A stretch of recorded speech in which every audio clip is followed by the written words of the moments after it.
So Lyft stock falls on earnings and outlook. A quick video. Just hitting the wire now. We're down to Swift. It's about 6% immediately. Lyft Q4 adjusted EBITDA 112.8 million. Street was closer to 104.4 million. Q4 revenue 1.55 billion. The Street was at 1.56 billion. Q4 active riders 24.7 million. Estimate was 24.63 million. Just looking ahead now, Q1 gross bookings, they're calling for about 4.05 to 4.2 billion. Street was closer to 4.23 billion. They do announce, it looks like, some capital return news. Julie announced their first buyback program, but stock immediately under some pressure here. Yeah, that buyback program is going to be up to $500 million worth of shares. And again, as you said, it's their first program here. David Risher, the CEO, talking about this being a record year for the company.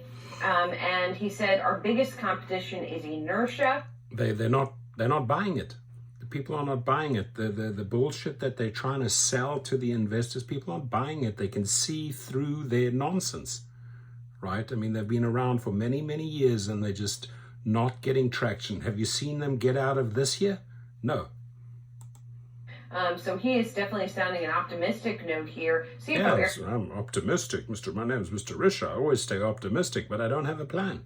Aaron Brewer's talking again about the records, gross bookings, margin expansion, first full year of GAAP profitability, record cash flow generation. So really they're trying to put a more positive spin here on these numbers. As they also again talk about that repurchase program that they are initiating now. Yeah, the first quarter adjusted EBITDA, I think this explains some of, they're calling for between 90 to 95 million. Street was closer to 93.7 million. And so I think that explains we're down to more than 7%. Yeah, we're going to get more color on this, by the way, because we will be talking to Lyft CEO David Risher on Wednesday to react to these numbers. So we will figure out what's going on here. We'll see where David Risher, do you have a plan? I don't think so.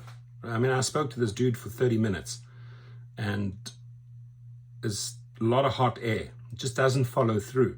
Gets really good feedback from drivers, really good ideas and suggestions. But I mean, he comes from Amazon, right? He's obsessed, like he said, with service towards the rider through to the passenger, but not able to do anything about safety, not able to do anything about the verification process that doesn't work, continues to engage in wage theft, was busted between Uber and Lyft. They stole 328 million in New York alone.